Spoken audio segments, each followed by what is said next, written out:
Hi mga mi, another day, another mini vlog na kasamang tilaok ng mga manok sa voice over ko.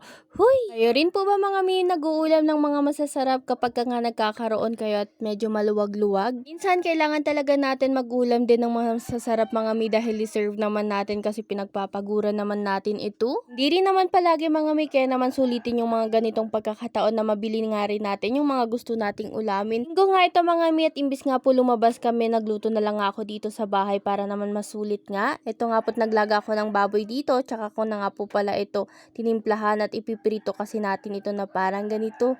Huy! Sa buong linggo naming pagtatrabaho ni Mario, mga milinggo na lang din talaga ang nasusulit ang pagkain.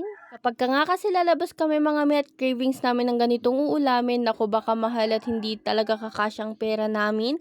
Pero pag bibilin mo nga kasi ito sa palengke mga mi, nasa 250 isang kilo lang, o diba? Kamura na at nakasisigurado pang meron akong maiko-content ganun. Sa sausawan naman din mga mi the best dahil gawa ko rin naman po. Naumagahan ng pagtitinda ko kahapon Lunes mga mi, biglang nag-brown out, nagluluto pa naman ako. Nako naman, promises, kandila ang ginamit ko mga mi para nga po matapos ako sa gawain ko. Ito rin ang dahilan kaya wala akong long form video kahapon mga mi dahil hindi rin nga ako makita sa dilim.